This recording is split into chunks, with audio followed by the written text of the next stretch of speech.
House Oversight Committee has subpoenaed 3 technology workers and helped maintain the former Secretary of State's private email servers. They want to know why an email archive was deleted. Among those subpoenaed, Brian Pagliano, ordered to appear at a congressional hearing tentatively set for this Tuesday. Joining me right now with more on this is Robert Ray. He's the former Whitewater independent counsel and former federal prosecutor. Thanks very much for joining us, sir. To what do you attribute this new information that Pagliano is in fact going to testify, and he's got immunity?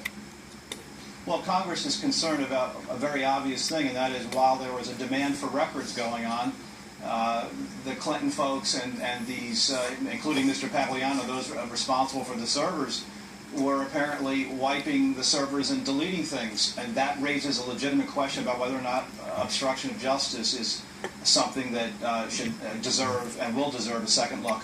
So where do you think we are at this point in this investigation? I mean, things keep dribbling out. Her team used a hammer to destroy one of her devices, literally a hammer. She had 13 devices. Obviously, she said she was using one. In terms of the obstruction of justice charge, do you think that's what Congress is pursuing now? I think that's part of it. I think where we are is that we're in a politically charged environment, which is always difficult. But the public has come, I think, to a point where it's not prepared to accept as credible the determination to end the investigation. And I have my own legitimate concerns about whether or not this was an investigation designed more not to offend Bill Clinton, not to offend Hillary Clinton, apparently not to offend the higher authorities in the Justice Department.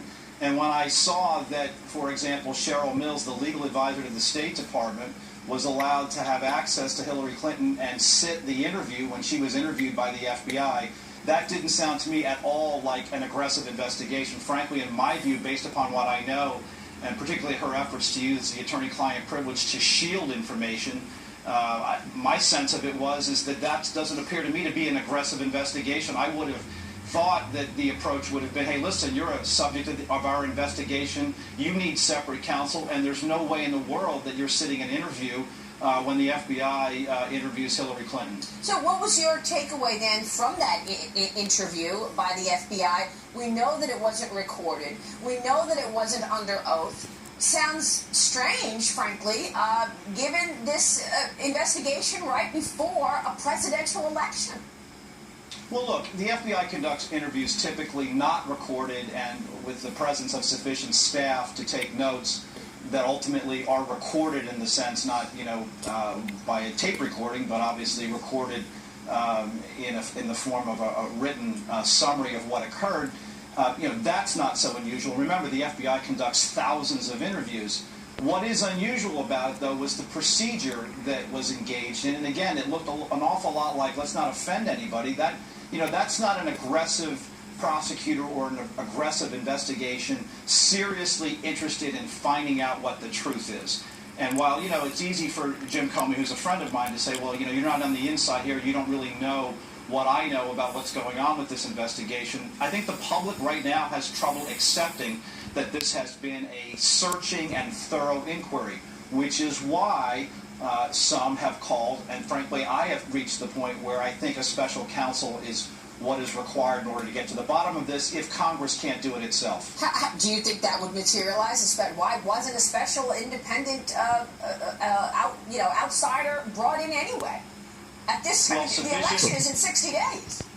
Right, and sufficient political pressure needs to be brought to bear in order for the Attorney General to see the political necessity of having to do that so that the public can fairly evaluate this and come to accept the findings of a special counsel in sufficient time for the electorate to make an appropriate judgment at the election in November. Otherwise, the public remains cynical and say, here we go again. It's a politically charged environment and nothing gets accomplished. Yes, that's exactly right. Robert, thanks very much for joining us this morning. We appreciate it.